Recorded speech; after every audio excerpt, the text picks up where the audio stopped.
projects for Hunter Huelle. You've done projects for Aaron Gordon. Like, I can't be limited to these clothes. I have to do something else. Hip hop sets the trend for the rest of the world, and then you just kind of follow it.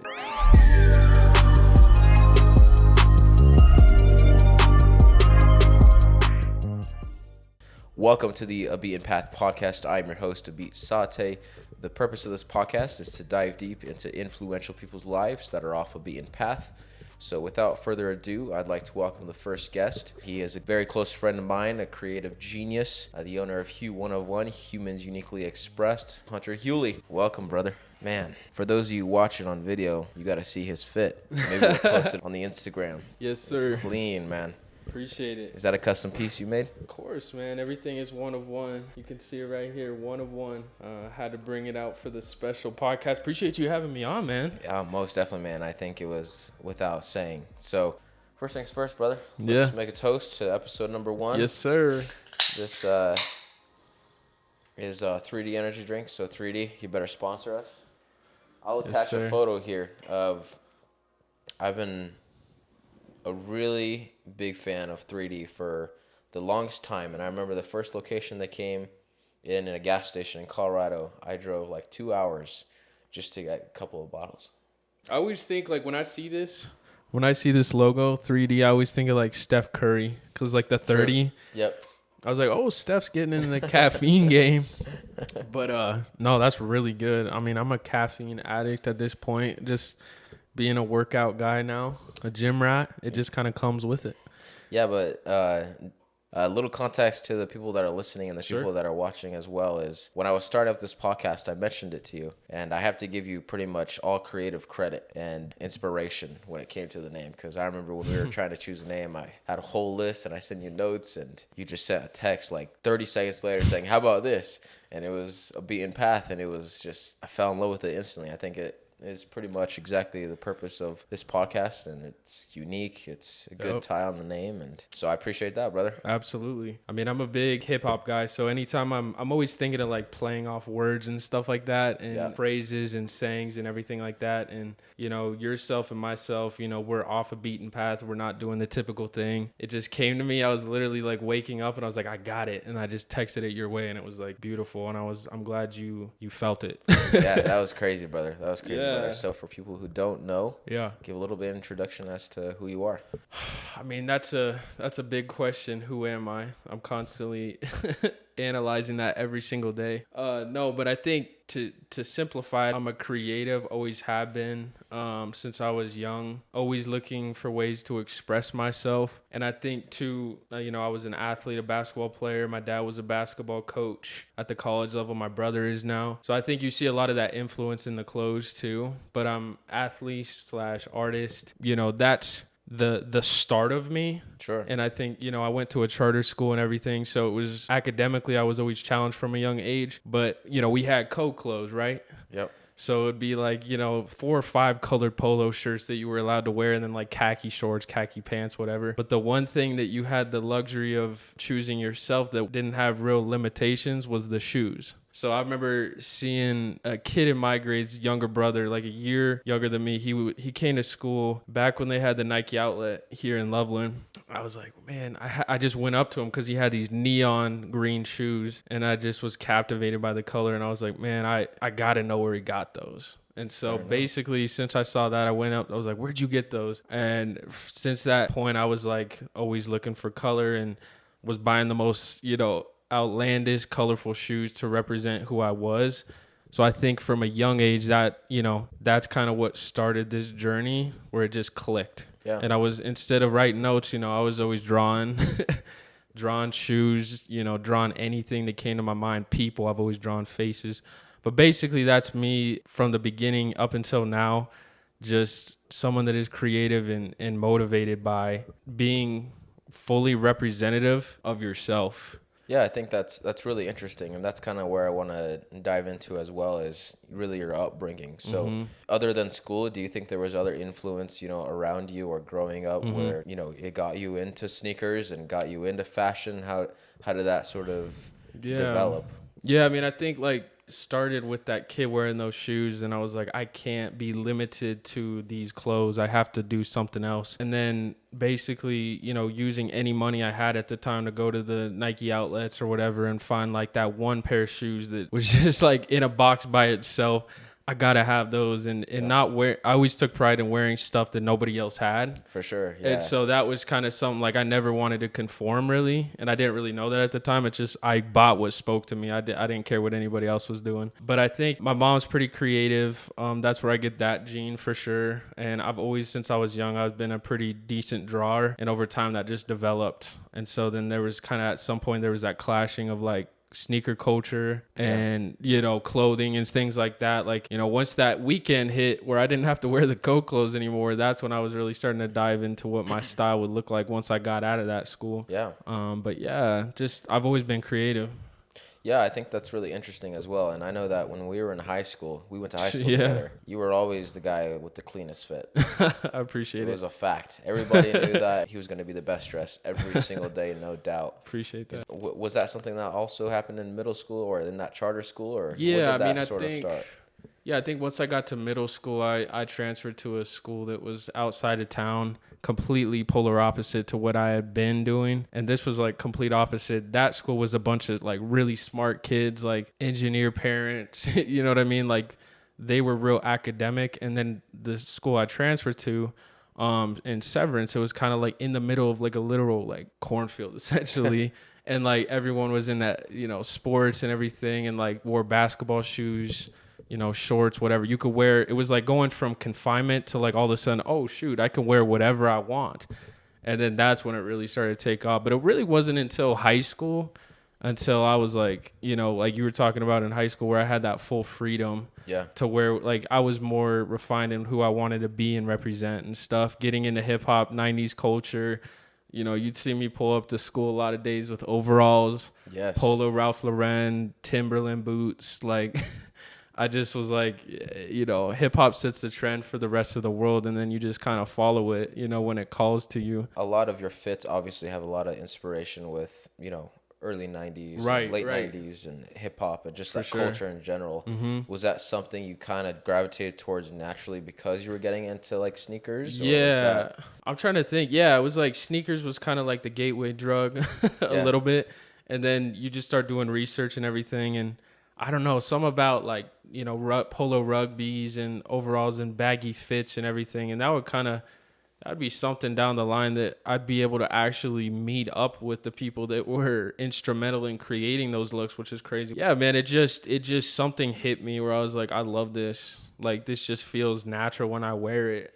Yeah. And yeah, I mean, I you know, I have my moments where it was like I kind of caved, and, you know, I was wearing, like, at that time it was really big to have the ripped jeans and everything like that. You know, we all slip. That's something I look back on and I'm not like super proud of, but I was like, it didn't look bad, but I was like, oh man, you were just going with what was, you know, expected at times. Sure. But mostly I was trying to break out of that bubble and then go into thrift stores and then finding actual gems from that era, like 90s shirts, sweatshirts, you know, jeans, whatever. And then just kind of trying to see what works, honestly.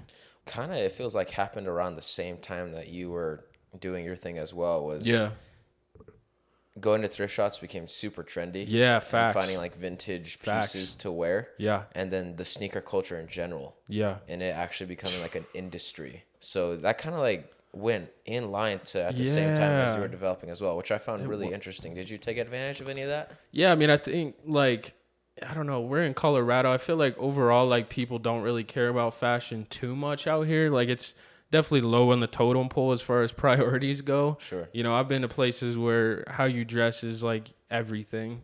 And those places inspire me more too. Like, I was taking influence from New York mostly. And then a little Cali, Carl Kanai, you know, cross colors, like some of those movements or whatever. But overall, man, yeah, I had the freedom to go into thrift shops, which you can't really even do now, and just like be the only person that, like, you know, some insane gems are pretty much untouched. And I was just pulling stuff, and some of my favorite shops, rest in peace, they went out, unfortunately, and obviously with the pandemic and just the financial stuff taking some of them out. But the big chains, now you see like people coming in there and you're like, oh, I know you're an influencer. Like, I know you're here to resell. So that time, like you were saying, that's a good point. During that time, kind of 2015, 16, 17, it was like there was something happening with sneakers and vintage, and it was really starting to take off. Now it's a little oversaturated, but it's still fun, man. I love, exploring. It's the hunt for me that I love. So let's transition to a little bit as you graduate high school. Yeah. Transitioning into sort of the next step of your creative career path. Yeah. So when would you say is probably like the next step you took to take it to the next level? Yeah, I mean, I think, the school we went to, it's kind of it's a juncture between, the junior college, or not the junior colleges, the community colleges and high school. So graduated technically a year later than I was supposed to with just my high school diploma, but then I got the associates in art. So that was cool. But then, you're just kind of back at square one. Like, where do I go from here? Right. Never really been a huge school guy, to be honest with you. Yeah, fair like enough. It was okay. I loved art class. I love art class and writing. I've always loved writing. But other than that, I was like, I'm not going to a 4-year. It just doesn't feel like me. Was looking at a couple schools, went to check out a school in LA, but then you just look at the price tag and you're like, I'm not putting mom and dad through that. And then one in the Midwest that had good job placement, Iowa State. And it just culturally, the diversity, I don't think I saw one person of color that whole trip. And I was like, that's important for me. Like, I want to be around people that are different than me. Yeah. Especially in creative lanes, that's so common. And I was like, I could go to school here and get a good job. They had connections to Tommy Hilfiger, and like they had like a New York pipeline. Yeah. They were great, but I was like, man, like that's not for me. And so eventually I was watching videos, I think, and there was a video on YouTube of this academy called Pencil. Yeah. Pensole, like sole is in a shoe sole. And I was like, they had a video, I think maybe even like Complex News or whatever. I really followed them at the time. That's when they were really at their best when I was in high school. They were putting out really great content. And they went to the academy in Portland and they were like, how do we design a shoe? Like, that was the guy who started the academy, was a shoe designer at Jordan for Melo and for Michael Jordan kind of post-career. And so he started the academy in Portland. And so then that video Complex put out there, I think it was Speedy. I want to say, I can't remember his last name, but his name's Speedy for Complex. Really good host there. But then he went there and they did a tour of Pencil Academy, tried to design shoes there. It was a great video. And I was like, then at the end, they plugged it. I'm like, wait, this is a real thing? Like, this is an academy I can go to. And it doesn't require schooling. Like, it's just about designing shoes and clothes. Yeah. Oh, yeah, count me in. Yeah. And so they went to their website, me and my mom, and I was still nervous. I was like, I don't think I'm good enough for this academy. Like, I don't really have experience. I don't know if I could be a part of this. Went to their website, checked it out. They had a class with New Balance, a 3-week, they call it an intensive. So basically for 3 weeks, you're grinding. They give you a hotel to stay in, whatever, all expense paid. And then for 3 weeks, you're designing, cooking for these athletes at New Balance. They had us do, and they had us design for our group that they paired us with a professional tennis player. So, right away, it's, a challenge having to design for women in athletic wear. And it was unfamiliar, but it was a great challenge. Met a lot of great contacts, great people. I'm like, oh my gosh, I played basketball my whole life and I've never really gelled with even the players on my team. This is what a team looks like, because we're all here for the same reason and we're all creatives. And so it just felt good to be with people that thought like me. Yeah, for sure. And then just moving forward. I bet it pushed you also it did. Even further creatively. Yeah. When did you attend the academy? Yeah, so that was like late 2018. And then they kind of had like a spring class. So that was for just like New Balance. It was a collaboration effort between Pencil and New Balance. Then we presented at the end, whatever. It was great. I think only 4 or 5 people they brought on for like a summer internship. So that would be, 2019 summer. Didn't get selected, didn't really expect to. I was just happy to like, almost not be done with it, but just be like, oh man, I just got it under my thing. Maybe athletic wear isn't really the route I want to go, but it's good to learn what you don't want to be in. And then they had the class that was life-changing, which was the 2019, I believe, the spring class, which was like 30 kids from all over the world. Wow. Before, it was just like kids within the U.S. This was all over the world. So we had kids from Australia, India, Canada, Asia. It was like crazy. And so this was all over. And so I met the best people in that class. And I still reference it all the time in conversation to my family. And that's where I was like really learned a lot. So that was like spring 2019. How long was that? That was 3 months. Wow. So I basically felt like I was basically had to find an apartment for a short period of time out in Portland, living in Chinatown. Nice. Yeah, it was sick. And I loved Portland. Yeah, it was a little grimy in Chinatown. Things were happening for sure, but I loved it. Like that's where the action was at. Yeah, for sure. So they broke all 30 of us up into like maybe 6-7 groups, up to 5 people. Our group only had 3, but they paired us up with cross colors. So before they started pencil or whatever, way before their careers had even started really, Dwayne, who started it, designed the first ever like shoes for cross colors. And so cross colors, for people that don't know, was a huge 90s brand.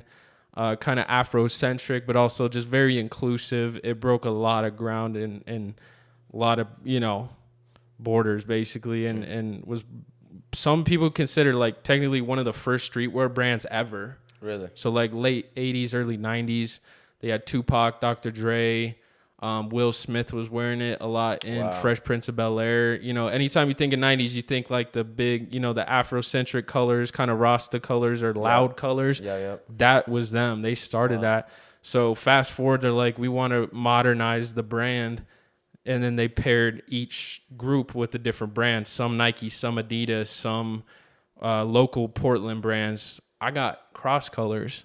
That's a dream. Yeah. Because I've been like, I know about them. I've been wearing their stuff. Like, I look up to them essentially, especially if you're into vintage, cross colors. And so that was like my introduction. And then TJ Walker, who created the brand, actually flew out from LA several times to check up on our progress. And then he came for the final presentation. So we were basically tasked with having to reinvent cross colors in a modern sense. Wow. And so that was a crazy like challenge. And how do we bring the community together with this, theoretical event?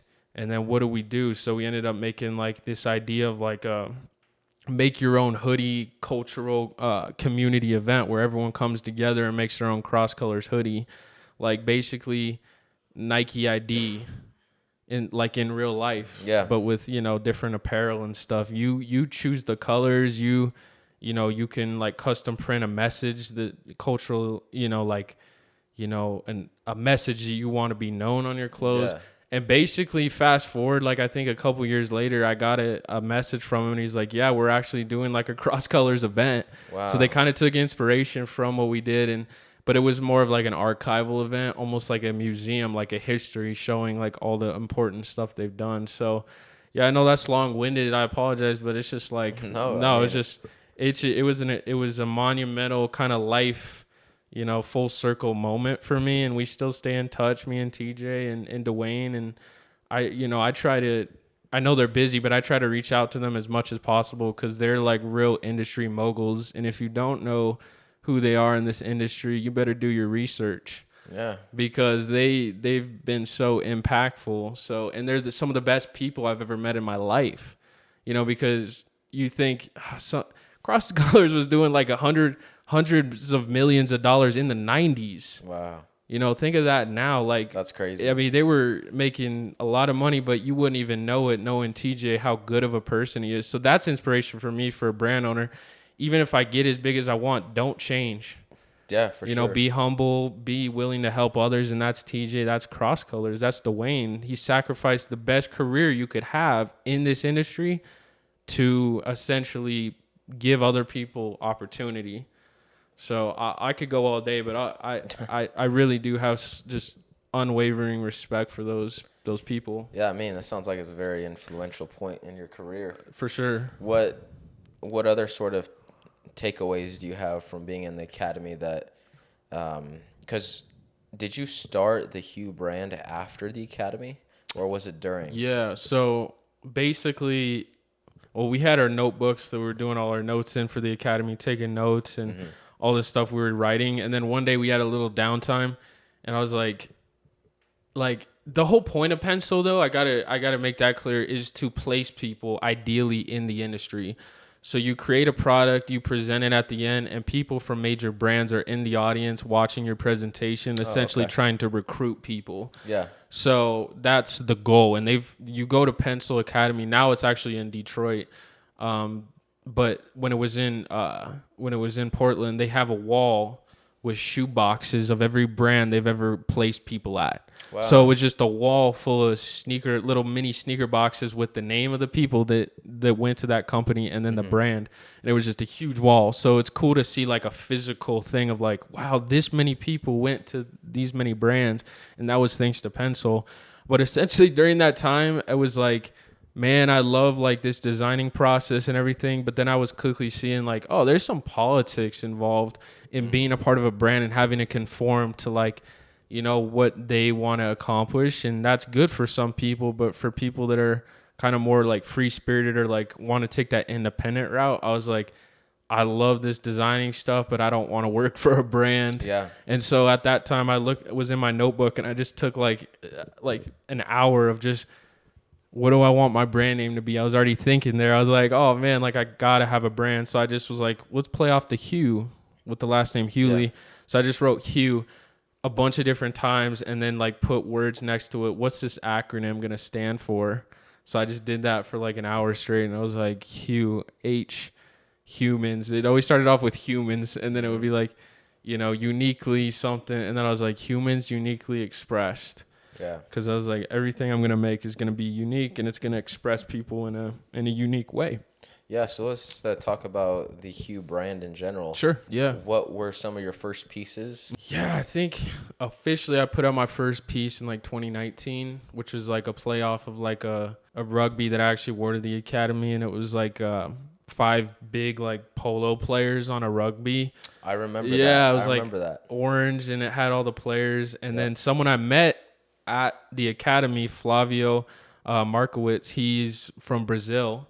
So he was another guy coming from out of country to this academy, but he was actually kind of helping.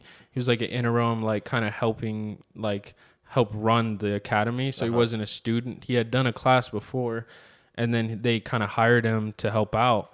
And this dude is maybe one of the most talented people I've ever met in my life. He can draw anything.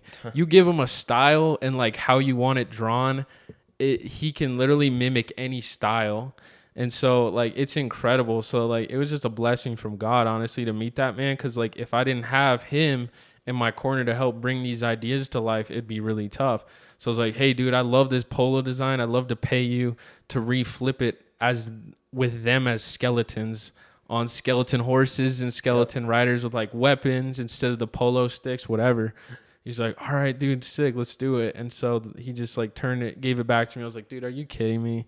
This is exactly how I want it. So that was 2019, and we did a limited batch. I just sourced like maybe 10 polo rugbies, all different colors, vintage, and then just had like a local screen printing company in Denver that I go to, Indie Ink. They just printed them for me because they were the only place I could find that would screen print on something that wasn't a brand new T-shirt. Yeah, yeah. So that was that. That really blew up quick. People loved that. And then from there, yeah, it's been like kind of doing the upcycled work. Yep. Cutting. Yeah. So I don't know.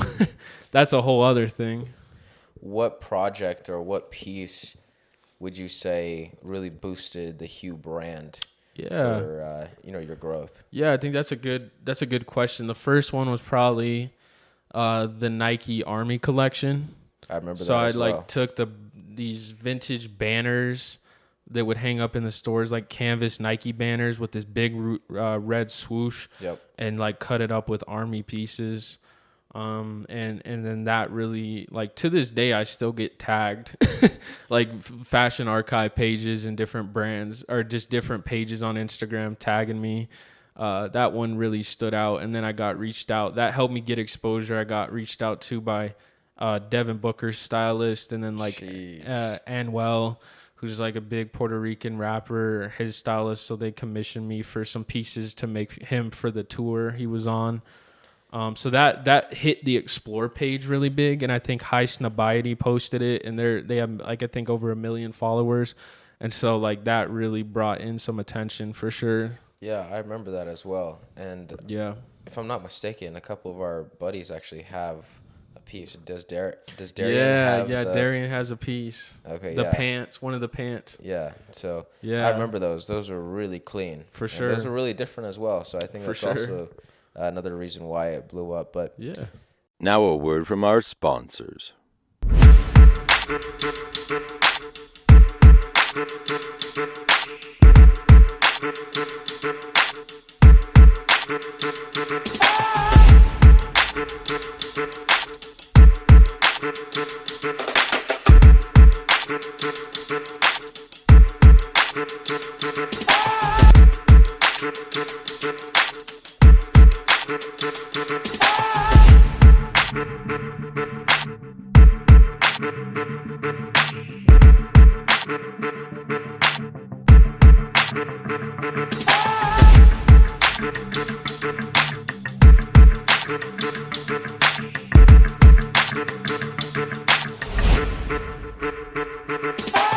Hopping back onto the projects. Yes, sir. What project to you was probably the most time consuming or the most difficult creatively or logistically that you had to go through, you think?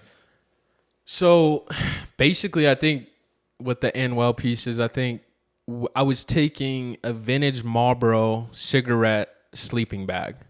So they used to have like outdoor gear. I don't know if it was part of the kind of promotion with like, you know, you like the mail-in system, you know, you set up for a monthly thing, but they used to really push that outdoor gear. So they had sleeping bags.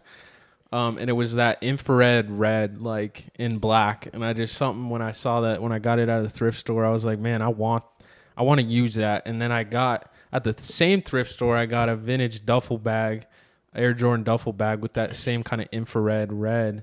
And I was like, oh, this will go good together. That's just my brain always starts first at the colors. That's why it's hue. That's why that had to be the emphasis of the brand name. It always starts with colors. Plays it off of that. Yeah, too. It does, man. It always starts with the hues. And so I was like, we could do some with this, and like we could use the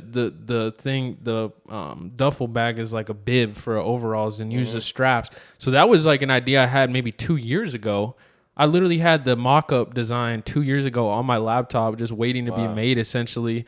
And then this opportunity comes around, and they were like, hey, let's do some Chicago Bulls, Jordan, whatever. I was like, oh, I got just the thing. And it was just waiting on my laptop for like 2 years, just, you know, waiting to be brought to life. So made that, and then a bunch of upcycled pieces with patches and denim for a Lakers pair of overalls for him.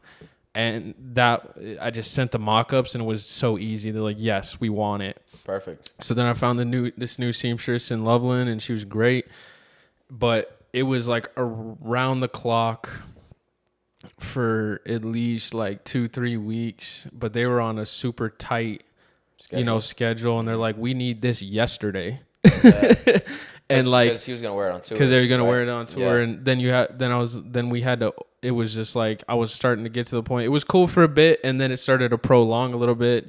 When you're reusing like upcycled pieces or cutting things up, everything has to, you have to meet it to their exact measurements, and it's a lot harder than it looks. Sure. It's cool at first where you're like, oh yeah, you put it in a mock-up, you're like, this will be easy, and then like you break it apart, and you're like, so we're going to have to replace this and use this instead to make it work. And it's like a puzzle piece, literally. Yeah. So that was really hard, just trying to piece it all together and, just make sure that it fit him and looked good and everything. And it turned out great. My seamstress was awesome, but it was that was the hardest I've ever had to work to get something done. And then it was getting to the point where they're like, yeah, we need it like tomorrow. And it was getting really tight.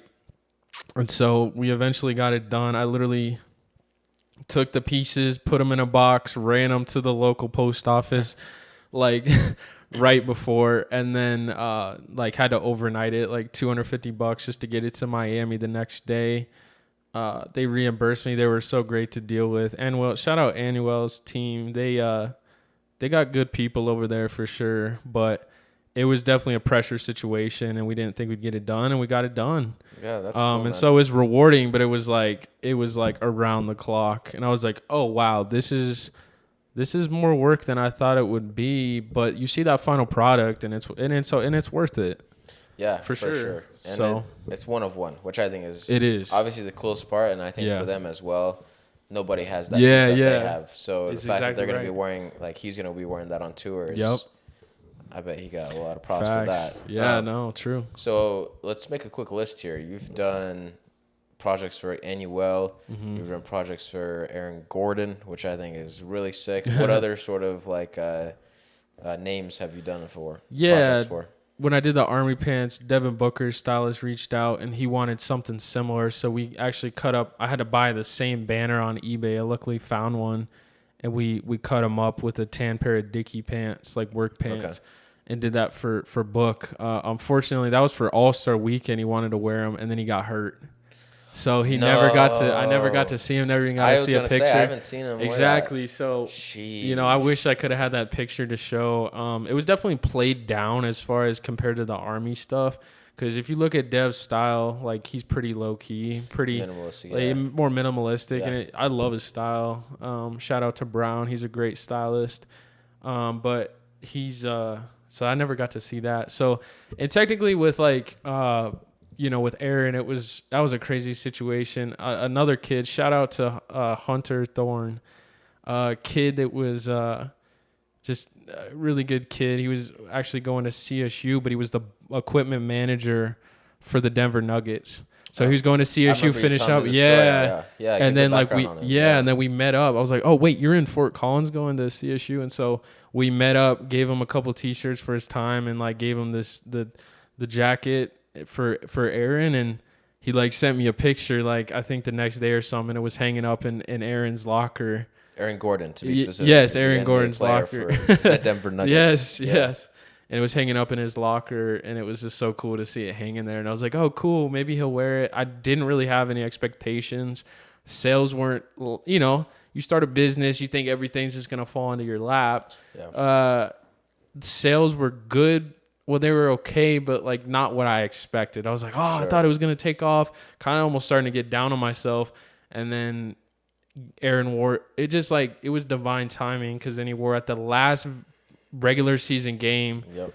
And he was sitting on the bench and like wasn't even playing, so it was like full display, like just wearing it for everybody to see. What's crazy? Shout out Katie Winge. That him wearing that piece that night blew up on social media, bro. That was crazy. Wasn't it on ESPN? Yeah, like ESPN posted. I was like, dang, nuts. I didn't even know they posted fashion like that. But yeah, shout out Katie Winge. She's the reporter, right? She's the reporter. Yeah, she's awesome. Great woman. She's just super, super cool lady, and just like shouted it out on Twitter. Didn't think much of it. Like at first I was like, oh, sick. Like, I was like, that's incredible. She posted that. And then it just like started to compound. Like it just blew up on Twitter. And then people were like, where can I get this? And then she started like, some of my friends were going in the comments, like dropping the link. And I think even Katie, like, dropped the link, and then I would just like, my phone just started blowing up. Like every minute it was just sale. And I was like, what? That's probably the best feeling ever. It was kind of, it was euphoric for sure. And it sucks because it's like, man, my goal was always like down the line, like maybe like in 5 years I'll have something that sells out. And then for it to like those jackets to sell out like that quick, I was like, oh wow, that happened quicker than I thought. But it's patience, it's timing. Sometimes you just catch a break like that. But it has to be a good product too, and people it resonated with Nuggets fans, and it's like 2000s nostalgia, proud family, and that era of Nuggets basketball. That's what I wanted to represent. So was that the Thuggets? Yeah, the Thuggets. So give people a little bit of background on that project, what it was. Yeah, the concept, etc. Right. So it was basically, again, my guy Flavio from Brazil. I just was drawing in my notebook late night, I want to do something to represent the Nuggets team I grew up on. You know, I love our Nuggets team now. It's incredible, but like that, I'm talking about that Thuggets era, AI, Carmelo, All stars. Yeah, is nowadays. essentially. And I was just thinking back, like, you know, I think this is kind of like pandemic time too. You have a lot of time to think, and I was reflecting a lot about like my childhood and things that I grew up loving that you don't typically think about. And I was like, man, that was such a fun time for Nuggets basketball. Like I had to remind myself, we had one of the greatest point guards, in my opinion, ever on the Denver Nuggets, playing with Carmelo, a future Hall of Famer. Yep. And that was kind of the time too. My mentor Dwayne was designing Melo's shoes too. So I'm like, just thinking about, I was like, oh man, that was just like, that was such a sick time for like Air Jordan and everything. But yeah, I was just like, and then I grew up on, you know, Proud Family cartoons. And I just remember, I was just thinking about that. I was like, how can we juxtapose like that was something? Because like when people hear like Thuggets, they're like, oh, what's thug? Like, what does that mean? Yeah. And it's like, how can we use this so it's not demonstrative? How can we like cartoonize it to be, you know, because it's not something that the people that don't know and aren't in that Nuggets community, they mean like, what's that? Yeah. And it's like, no, let's play it down and let's use the bullies from Proud Family, the Gross sisters, like, because they always had, I just remember all their clothes were navy. Yep. And I remember the Thuggets jerseys, like that era was like the navy jerseys. And it was, we I only remember that wore too. those Yep. that era. And I was like, okay, so you got the navy, let's just replace the navy shirts with the navy jerseys. And they had like some of the characters, they had like the braids, the cornrows. And I was like, that's all we wore. And that was like half the team essentially. And so I was like, let's go. And they had one small character, one medium size, and then like the big girl in the middle. Yeah. And I was like, oh, that's Nene, that's AI, that's Carmelo. Yep. And I was like, and then my dude Flavio I tossed him the lob and he dunked it. And I was like, this is sick. Yeah, for all the pieces we're going to be interesting, I'll make sure to attach a photo of it. For sure. To get some visualization. But I do remember that. That was crazy. When that blew up, the stories you posted of you getting tagged was like hundreds of people like asking for pieces and stuff. And if I'm not mistaken, was that one of your biggest projects in terms of volume? Yeah, for sure. Because everything had been like one of one custom. And I mean, I love that, but I think after the Anwell thing, I was like, damn, I better love this. Yeah. Either up the prices tenfold because I didn't, quite frankly, I didn't ask for enough. Yeah, for sure. And I was like, and that's how you learn through business, not asking enough and be like, oh, we probably, for all the time and effort we put into that, we should probably charge a little bit more.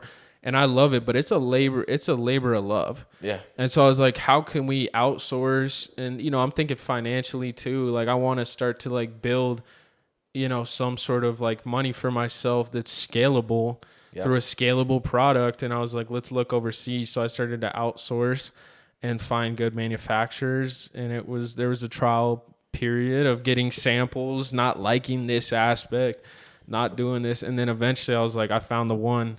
And it's the same one that manufacturer that made this Letterman overseas, and they just do a great job. And I was like, this is it. Let's put it out. And it was a family friend that we sat down with, had lunch or dinner with, and he's like, how much money do we need to get you to think like at scale? Yeah, he's like, I like the one-on-one stuff. It's cool, but like, let's think big. Yeah. And so I was like, I don't know, like $1,000 maybe, like not enough. And then he like, pretty much is like, he's like, let me think how much you need. Let me tell you how much I think you need to get going. And then he like took a napkin, wrote a number on and slid it over to me.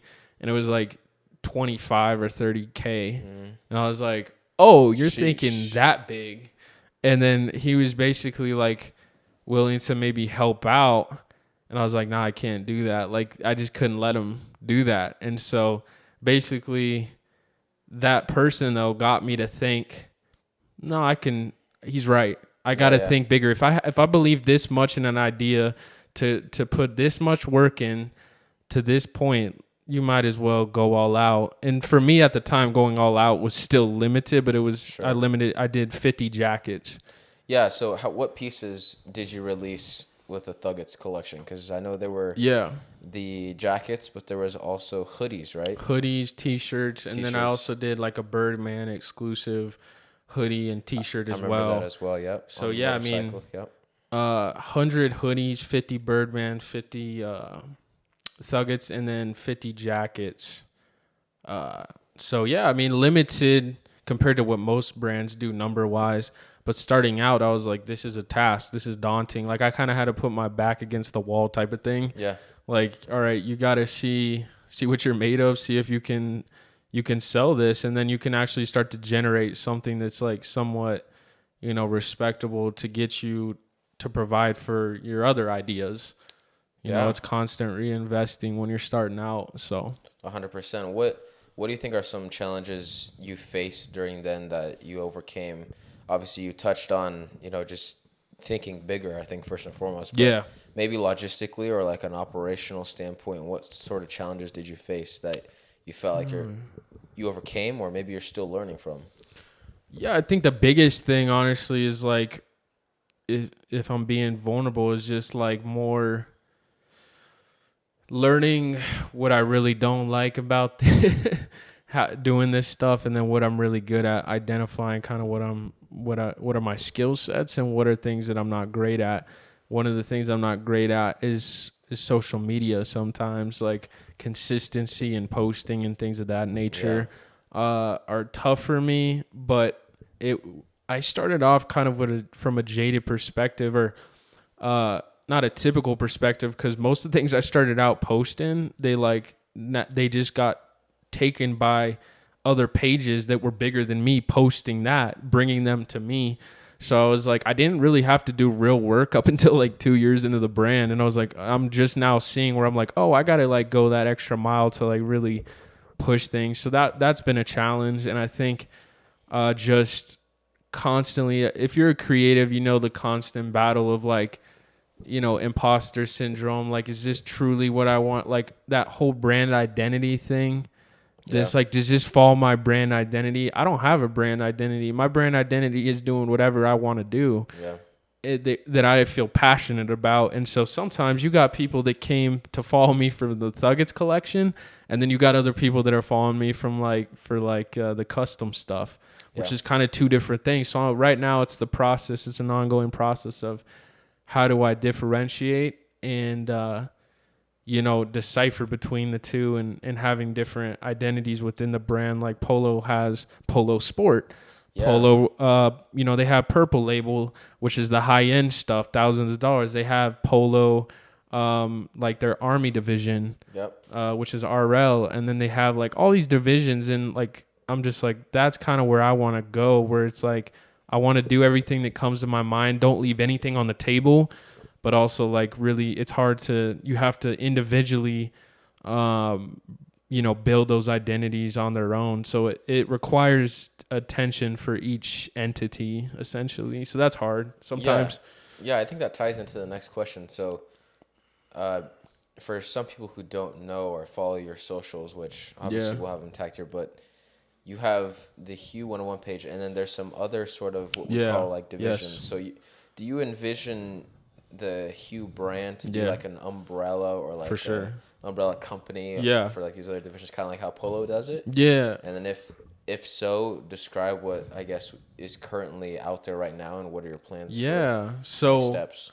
It's a good question. I mean, I think so right now I was kind of thinking, how can I have it all under one roof? So I came up with the name House of Hue. Mm-hmm. So essentially I'm kind of working on developing like a website that's like fully immersive for all the different branches, and having it broken down to where, everything has its own category. And so even down to like, I have a music page called Huesic. And I just love music so much. It's going to be a music appreciation, talking about music, but then also everything I envision ideally would be tying into each other. So it's like within that Hue umbrella, you have Huesic or whatever, and I have a lot of ideas in the archive of pieces that are music centric. So it's like you're giving the history of why I made this piece, and paying homage to the people that are on the shirt or whatever, and just tying that in. So it's a collaboration between Huesic is the music page, and then like, Hue 101 or Hue One a Few, which is like Hue One a Few is the other page, where it's basically just limited limited pieces. So one of 50 or one of 20. It's not just one of one. Kind of like the Thuggets. Yeah, exactly. Yeah. That's Hue one of few, but it's under that Hue umbrella. So yeah. Cool. Basically. Yeah, that's really cool. And so, moving on from there, what sort of new projects do you have brewing right now, or what's something you're about to release that people should know about? So I have about a dozen or so pieces that I've been sitting on for a while that are all custom mashup one of one t-shirts. So as we're getting into that spring summer weather, kind of gonna release those kind of somewhere in between that time. When do you plan on doing that? To be determined. Spring. But spring. Yeah, okay. It's coming up. So t-shirt weather, maybe a little after like the initial stages of spring. So I've had them for a while, but they're custom mashup one-on-one t-shirts. So it's been a while since I did the one-of-ones, but I've been sitting on them for a while. Didn't even really put them out. Could have put them out last year, and I was focused on other things, and that took priority. But so those will come out, and then I have some things in the works with some pretty important people in my books, some athletes. Anything you can share? I think all I got to say is one of the most exciting players in the WNBA, Kelsey Plum, who actually just got married. Congratulations. Great person. Great. Her stylist is awesome. Sydney, shout out to Sydney.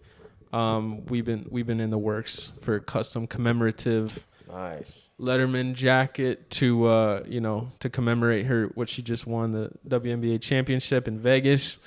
And just kind of her career and her as a person. So that I can share. That'll come out soon. They'll have the WNBA All-Star Weekend in Vegas. So I'm planning on maybe doing a meetup, and then there's stuff that is still in the works, but some big music artists that I have some collaborations with in the hip hop arena. Nice. So, but yeah, more one of ones, guarantee that. More custom stuff, really unique stuff, and then also to Hue Vintage too. I've amassed so many vintage clothes over the years. I'm just gonna start to drop those. A lot of great T-shirts, stuff that hasn't even been touched from the '90s, brand new.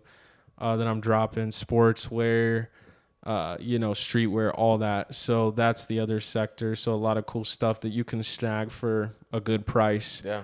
I just want to offer different price ranges for all people, because I understand everyone's in a different situation financially, and some people are willing to spend more on certain things than others. So that's something I'll offer, because I get a little pushback sometimes. It's too expensive and things like that. It's like, that's how I see it valued.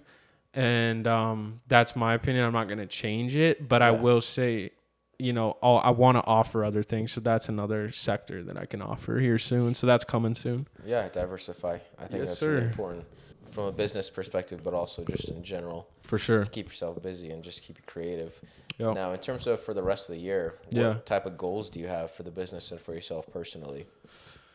So we can sort of manifest it. No, for sure. That's a good question. I think goals are a weird thing for me sometimes, because you don't want to set yourself up or have too high of expectations, because the best things that have happened in my life are when I have no expectations. But I think as far as goals, continuing to, I think one of the goals that's feasible within, the next half year is finally step out, have my own, place and create a space. Like a retail shop? No, not retail. Not in this climate. I'm not doing retail. But I think as far as having like my own place, and then also like having space within that place to have like a creative, like a studio. Yep. So sewing machines, embroidery, my press, but then just like a big table to lay out stuff. I've just been laying pieces out on my bed, and just trying to like puzzle piece it together. I want like a table. Like, I know that's like a funny goal, but like you have to have a proper space in order to create. Like, it's good for your head. If you're trying to do it in a space that's not conducive to creating something good, it's hard. Yeah. Sure. So I just don't have that space right now. So that's a goal. But then I think to continue to just grow and be more vulnerable, just like this is a step towards that, and putting out more content and showing what kind of a person I am, my personality more. Yeah. And then just working with people, really, it's always at the center of just working with people that are people that I really respect and believe in. And that goes into the identity of the brand, really, is just humans uniquely expressed, you know, creating pieces for people that are not like the rest. Yeah, for essentially. Sure. And one good question I wanted to ask you, because I know now that with the, I guess, popularity of, you know, this sort of vintage and the 90s sort of fashion trends that have been going on right now, which, to be honest, I thought were just going to be a pass and go thing, Sure. but have sort of transcended a few years now. Yeah. Including the sneaker culture as well. Yeah. And that business. What piece of advice would you give to somebody who's trying to dive into that same space, or somebody who's trying to maybe get involved with something that you're also doing? Sure. You know, because I've had a lot of people, even just people that I play basketball with or just meet out, and they're like, oh, I want to start a brand too. Then do it. Like, I think don't overcomplicate it, you know, but you know what you want to do. You're someone of discernment. I am, you know, people think they want to do something, but really, you know, in this, whether you're a person of faith or not, I am personally, I know you are, Yep. You know, go to God about it, you know, pray about it, and then start to take those steps, and life will guide you in the direction that you're supposed to be guided in. And so I think just really my advice is identify your why. Yeah, for sure. You know, because people don't. They think they want to be in something, but they don't really do that self-examination process of, like, you know what I mean? Like, why am I doing this? Yeah, and it's like a lot of people, like, this is an egocentric field. Let's just call a spade a spade. Like, it is. Yeah. Like, clothing, looking good, it's all tied in. It's all, you know, so you got to really be in a field that you feel like you can honestly and authentically provide something that's a representation of you. Yeah. And I just don't think a lot of people are willing or know how to do that. And it is an ongoing process, but, like, you're going to question yourself. I do too. And I know I want to be in this field, and you still question yourself. That's part of being a human being. But I think at the end of the day, you got to have that thing, that why that keeps you going.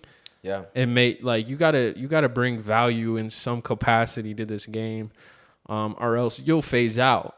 You know what I mean? And it's like, I'm not looking for the quick fix. I want to be in this as long as I possibly can. Sustainability is everything. So just identify that why. And if you're creative, don't suppress it. That's my other advice. Just don't suppress creativity. If that's a God-given gift that you have, don't suppress it.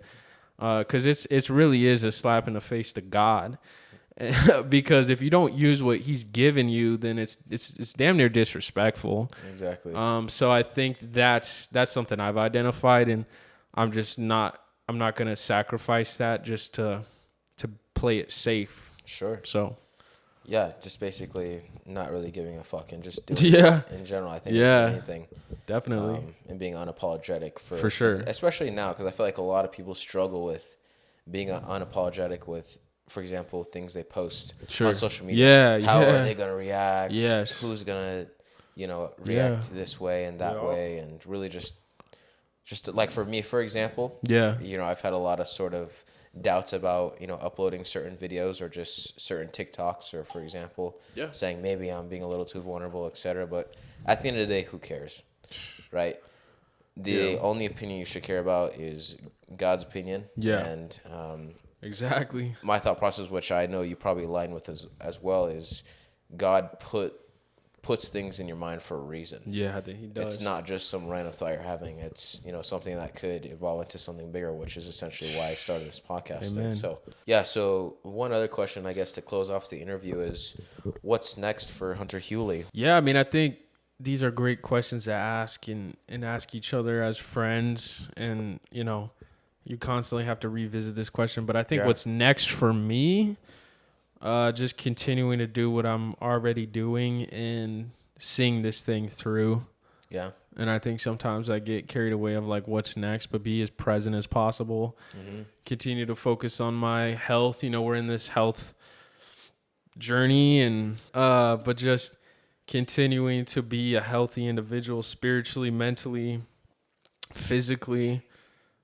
creatively and just do things that are authentic to me. Just continue to be authentic, but there's going to be opportunities that arise soon. I got to be willing to take another big risk again, big leap.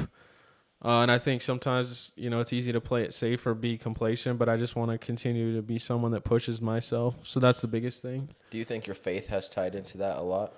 Yeah, man. I think throughout the pandemic, I was like, whoa, I went down some rabbit holes for sure. And I was like, I'm someone that likes to know what's going on in the world, and I'm a true seeker. So I think sometimes finding the evil and the things that you don't like and then that are so harmful in your opinion can make you turn the other way. And I've always been someone that grew up in a faith-based family. I've always had people praying for me. Yeah. And I feel like I've been on a solid, blessed path, but I'm like, man, I got to grow stronger in my faith. Yeah, for sure. And I just think that, this game, this field, this industry is not for the faint of heart. Yeah. There's a lot of ill intent in it. There's a lot of good people in it, but you got to be the good in the industry. You got to represent that.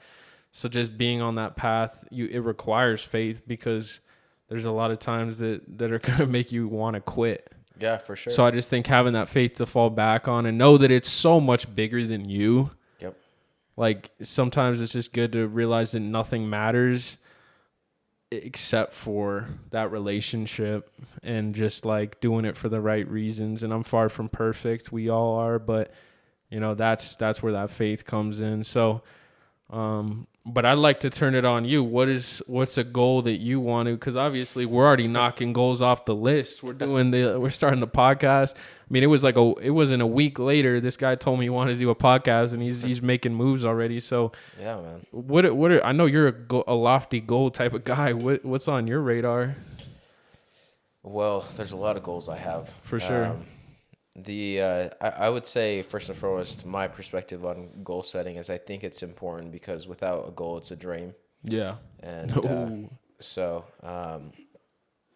I think for me personally is growing in my faith as well. So there's going to be people that are going to come on to this podcast, including yourself, that, I think everybody's story when it comes to their path to faith and a relationship with God and Jesus and everything is very interesting. And I find it at least very interesting. I do too. So I like to always dive into that. But for me personally, I would say growing in my faith, but in addition to that, just getting involved in things where I'm, passionate about. So for example, I've, been involved with, the service-based businesses that I've been involved with for a few years. And I've just kind of had some self-reflection after, certain moments in my life where I've, realized that, you only live one life. And this was actually a really important, I heard this quote the other day, and it's something that I try to remind myself of every day, and everything that I do is, a man has two lives, and his second life starts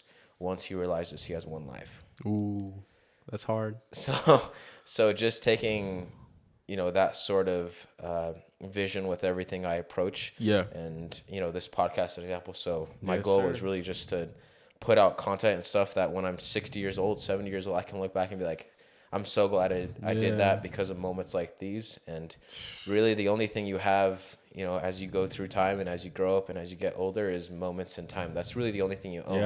Yeah. The money will come and go. Yeah. You're just going to get older every single day. And what really matters is just moments in time and, the people that you share that with. So I'd say personally is going to be probably that, and just learning to be more, optimistic about, just everything that I do when it comes to social media, but also just, achieving, my goals and my faith as well, because the faith ties into a lot of everything. And I feel like also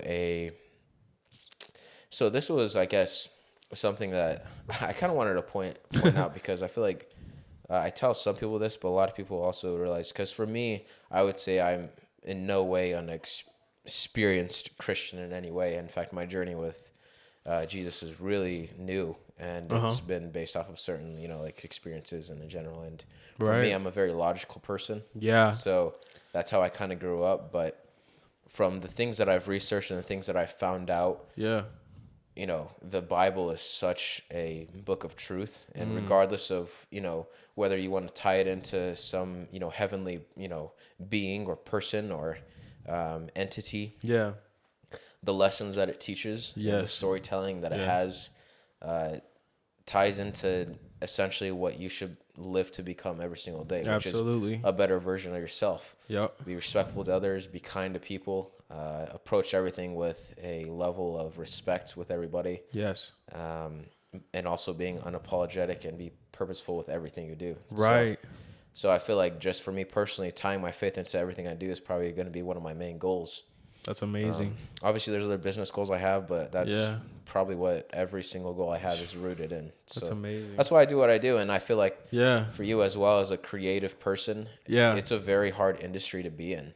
Yeah. Right. So being able to have that sort of drive and having that purpose and that Yeah. why, like you were talking about, I Right. think is extremely key. Right. Because there's going to be a lot of people that fit out, especially like podcasts, for example, right? Yeah. There's a lot of people that we were talking about that start podcasts and after about 5 episodes, they just give up. Right. Right. But Yeah. but from you personally, I think that faith, part of it, I think is the biggest thing. And I think that's Yeah. why you've been successful as well, brother.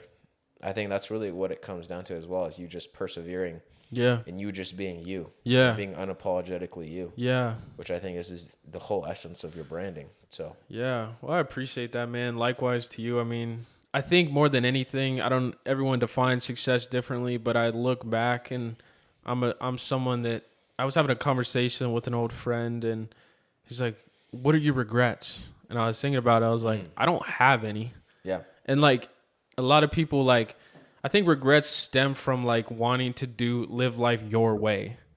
Like you're trying to force a square peg in a round hole. Yep. And it was like, that's why I haven't really had like that crazy X or that crazy moment, that crazy near death experience. I've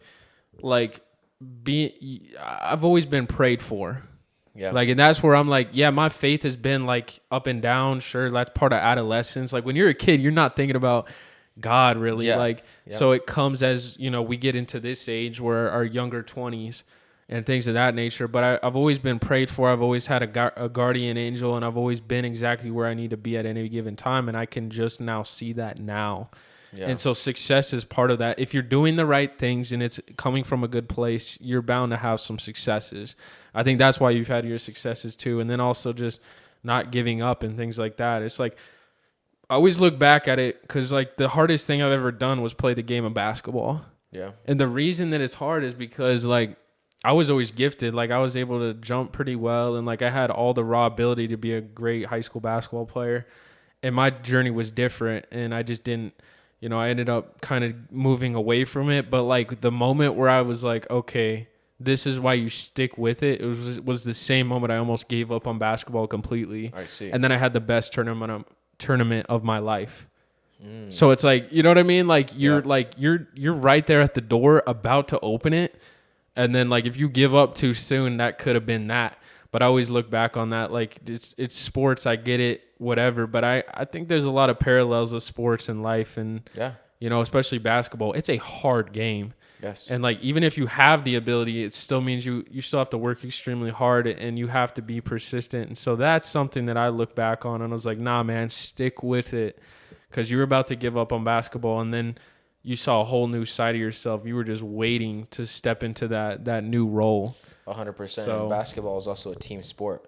So it having is. a support Yes. system and working with that support system, I think, is crucial as well. So crucial. Having to work with people, teammates and everything. And sometimes I miss that aspect of like being an entrepreneur. You're by yourself a lot. So it's you versus you. Yeah. But I think eventually, if we're going to go back to the goal question, I know a lot of incredible people that I've had a lot of conversations with look to see me building a team in the next couple years. Oh. I think like not like full employees, but like divide and conquer, like some really powerful creatives that the world will come to find out about, and just creating, but they're faith-based. So I got one friend that's out in Cincinnati and I met her at Pencil too. And she's been kind of my mentor as far as her faith journey.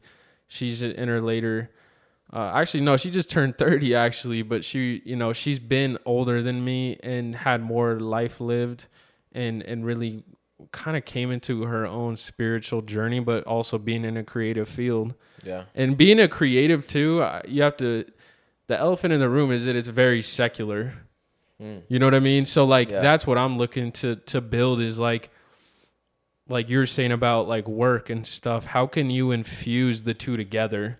Because we live in a very secular world. So how can we bring the attention of Christ without being preachy? So that's something I'm thinking about too. And so I've been working like over a year. I just got a notebook thick full of ideas. And a lot of those ideas are creating emphasis on God. That's not in a pushy or, like shove it down your throat type of way. Also focusing on things like men's mental health and different things. So I have a lot of social commentary ideas that I want to bring to the table that I'm hoping to put out sooner than later too. I know that's random, but it just had me thinking about it. Yeah, that's really interesting you mentioned that. And this is something that I was also thinking about as well. And you brought it up is it's very important as a person of faith and a Christian in general, or anybody that shares any type of faith, to, especially with the world and state that we live in now and how things have become so polarizing and so ultra sensitive. Yeah. Mentioning any type of like subject that I guess now would be perceived as, very sensitive for people. Yeah. It's tough, especially when it comes to spreading the word and spreading the gospel. But it is. Another person that that says on this topic, which I think is also really interesting, but it's also like the other side of it. He's a fitness influencer called Alex Eubank, and what he basically says is, as a person of faith, and if you become a influencer that's based in faith as well, and as a Christian, he says if you knew the cure to cancer, why wouldn't you share it with people? That's such a good point. Just the fact that, if you just repent your sins and it is easier than give your life to Jesus. Yeah. Why wouldn't you share that with everyone? Right. And that's where I'm trying to get to, because I've never been someone that likes to push anything on anybody. Yeah. So how can we do that? And I think how cool is it that I think Jesus gives us opportunities in our daily lives to share him without even like sharing him. Yeah. You know what I mean? Like that incredible old lady that just has a spirit in her that helps you out, or you spark up a great conversation at the store, or just someone that has that spirit in them. That's enough to people. That's enough to plant a seed. Yeah. And so I have to constantly reevaluate my behavior, because like sometimes people make me mad. Yeah. Especially out in public, the behavior you see and everything, it can make you upset. But set that example, and then that might plant a seed more than just being bitter, but also whatever medium you're living this, you're involved in, whether it's art or the trades or whatever, maybe just think about ways, how can I be a representation of what Christ wants to see? How, am I being Christ-like? Exactly. Internet, about everybody's not being like, you go into Twitter, you're just like, this is an impossible game to win. And not that it's meant to be win, but it's literally just an echo chamber of just anger. And like I was listening to some on the Daily Wire or whatever, like just some podcast the other day, and it was like a conversation with an exorcist.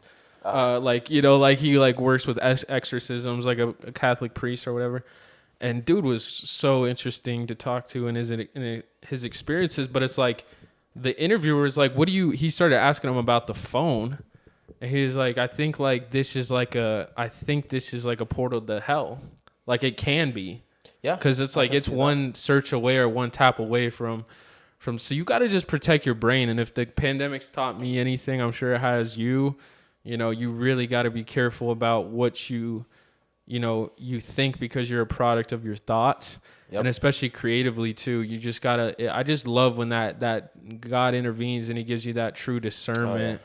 So, but and yeah, I think that ties into the personal relationship of, with Jesus. Cause I feel like a lot of people also struggle with maybe believing in Christianity because they haven't had any sort of life experiences that have like correlated context to that. Right. But I just want to say real quick, I don't mean to cut you off, but I'm proud of you for coming to Christ.